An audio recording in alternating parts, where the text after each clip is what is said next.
پچھلے دنوں اوپیڈی میں ایک مریض کو دیکھنے کا موقع ملا. وہ پیٹ کی خرابی یعنی لوز موشنز اور وامٹنگز کے لیے ہمارے پاس بتانے کے لیے آئے ہوئے تھے.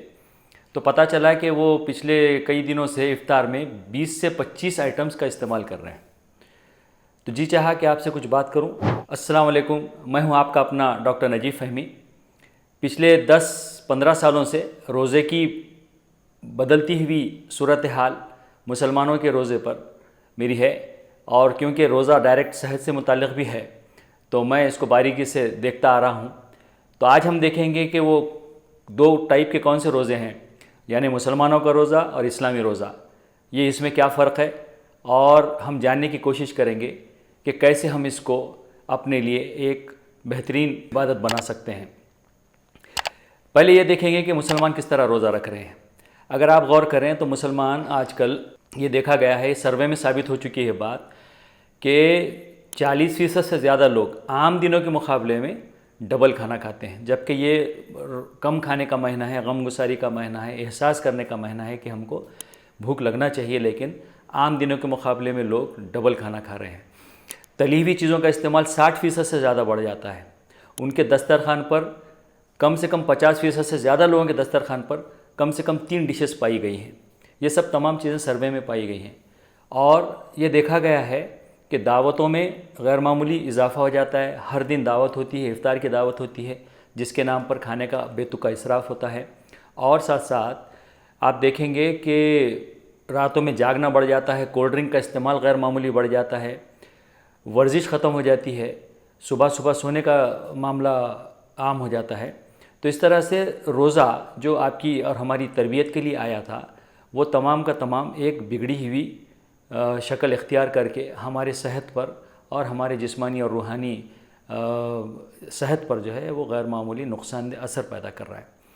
ان تمام تبدیلیوں کی وجہ سے وزن کم ہونے کے بجائے رمضان کے بعد کئی لوگوں کا وزن بڑھ جاتا ہے. تو یہ ایک روزہ آپ سمجھ سکتے ہیں کہ اس سے کیا حاصل کیا ہم نے، جبکہ ایک جسمانی عبادت ہے، روحانی عبادت ہے، لیکن جسمانی لحاظ سے ہم وزن بڑھا کر اور بیماریوں کے قریب ہو چکے ہیں. تو اس طرح سے یہ مسلمانوں کا روزہ ہوا.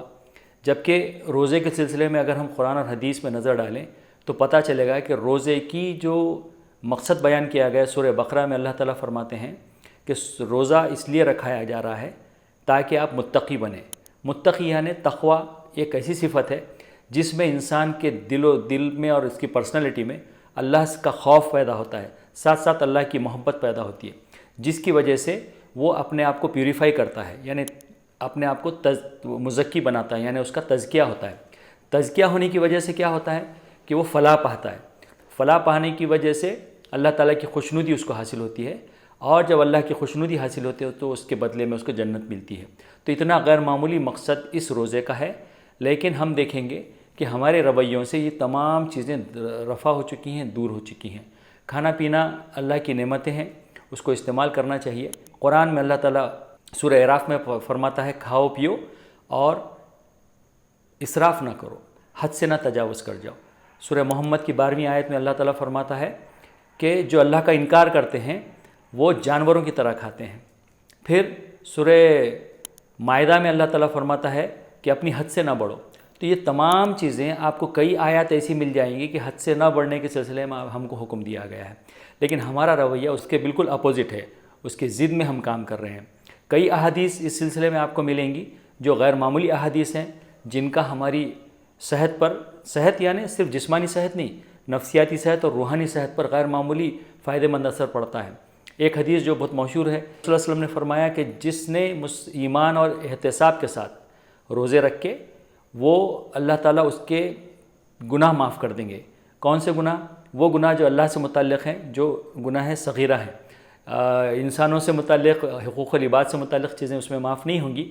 وہ معاف کروانے کے لیے جس کا ہم نے حق مارا ہے، جس کے ساتھ ہم نے زیادتی کی ہے، اس سے معافی مانگنا پڑے گا. ورنہ ہم کو قیامت کے دن نیکیوں کی شکل میں اس گناہ کے بدلے میں نیکیاں دے کر ہم کو چھوٹنا پڑے گا. تو یہ ایک غیر معمولی حدیث ہے کہ ہم کو احتساب کا حکم دیا گیا ہے. کس چیز کا احتساب؟ ہمارے خرچوں کا احتساب، ہمارے کھانے پینے کا احتساب، ہمارے تعلقات میں جو معاملات ہیں ان تمام چیزوں کا احتساب. تو یہ ہماری اخلاقی معاملات کا احتساب، یہ تمام چیزوں کو احتساب کرنے کا یہ وقت ہے. اس مہینے میں روزوں کو فرض کیوں کیا گیا؟ کیونکہ قرآن اس میں نازل ہوا. قرآن کیا ہے؟ راہ ہدایت ہے، وہ ایسی راہ ہے جس پر چل کر ہم کامیابی حاصل کر سکتے ہیں۔ تو اس کی خوشی میں، اس کے رسپیکٹ میں یہ روزوں کو فرض کیا گیا، لیکن ہم دیکھیں گے کہ ہم قرآن کی بتائی ہوئی تمام ہدایت سے دور ہوتے چلے جاتے ہیں۔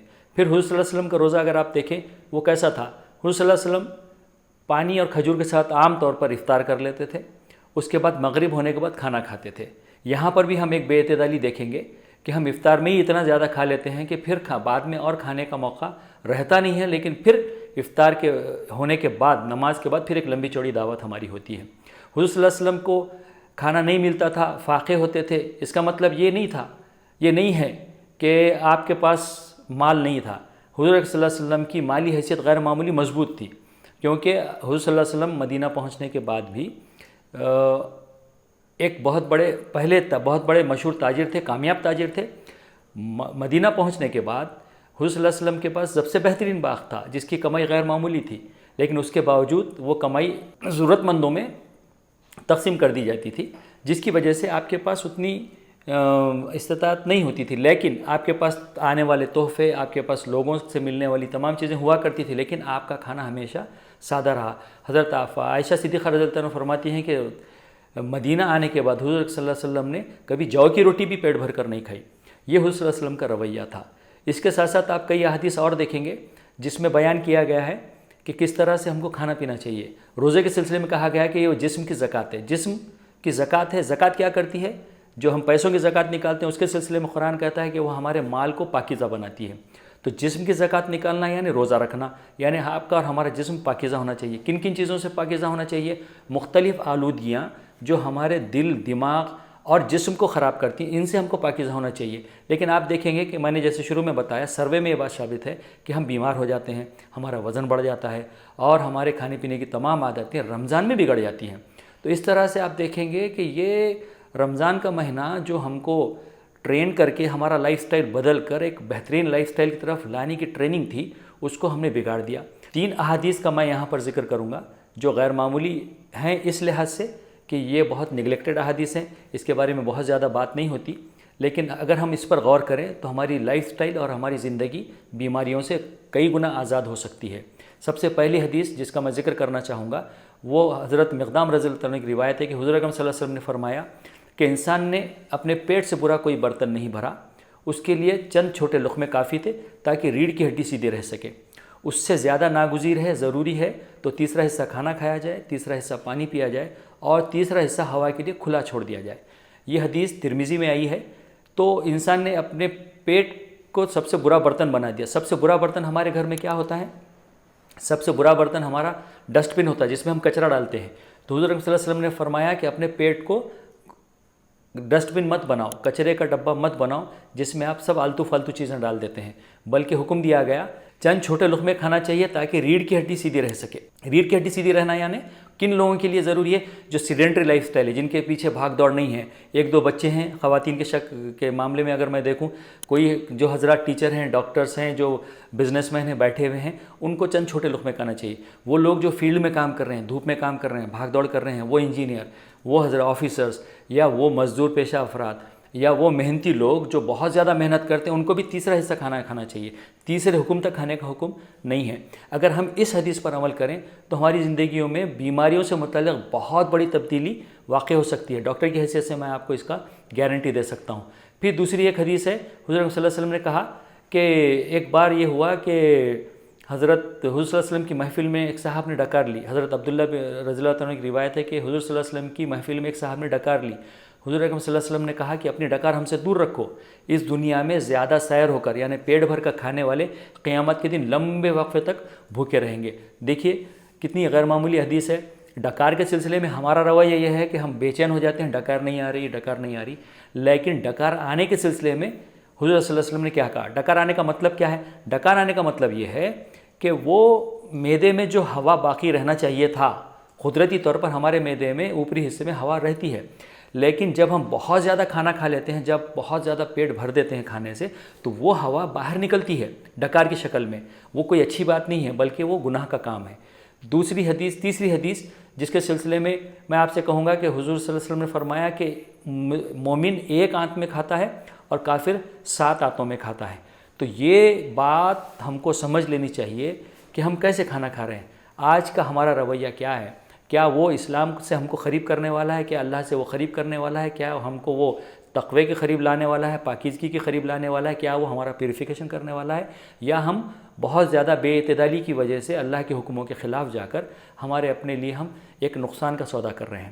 تو میری آپ لوگوں سے گزارش ہے، اللہ تعالیٰ مجھے بھی اس پر عمل کرنے کی توفیق عطا فرمائے کہ ہم اپنے روزوں کو اسلامی نقطہ نظر سے اسلامی طریقہ کار پر رکھیں، جس میں یہ ہوگا کہ ہم کم کھانا کھا کر روزہ رکھیں تاکہ ہم کو دوپہر سے بھوک کا احساس ہو سکے، کیونکہ آج کل دیکھیے ہمارے پاس کھانے کی فراوانی ہے، لیکن پوری دنیا میں ہر سال 2 کروڑ لوگ صرف کھانا نہیں ملنے کی وجہ سے مر رہے ہیں۔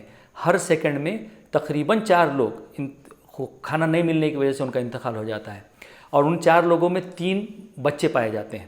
یہ سروے ہے، ثابت شدہ حقیقت ہے، بھارت میں خود یہی حال ہے، اور یہ بھی دیکھا گیا ہے کہ کھانا نہیں ملنے کی وجہ سے 2 کروڑ لوگ مر رہے ہیں، لیکن کھانا بے تکا کھا کر بیمار ہو کر ہر سال 1 کروڑ لوگ صرف کھانے کی بے اعتدالی کی وجہ سے مر رہے ہیں۔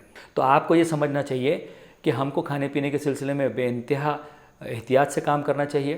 رمضان کو ہم کو جسمانی لحاظ سے بھی اور روحانی لحاظ سے بھی فائدہ مند ایک ایکسرسائز بنانی چاہیے، تاکہ ہم آگے چل کر ایک صحت مند زندگی گزار سکیں، اور ایک ایسی زندگی گزار کر یہ ٹریننگ ہماری اگلے 11 مہینوں تک کام آ سکے، تاکہ ایک صحت مند زندگی ہمارے نصیب میں آ جائے۔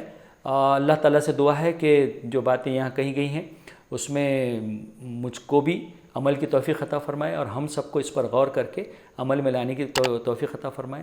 جب تک ہم بھوک کا احساس نہیں کریں گے تو یہ تمام چیزوں سے ہم بچ نہیں سکیں گے۔ وآخر دعوانا ان الحمدللہ رب العالمین۔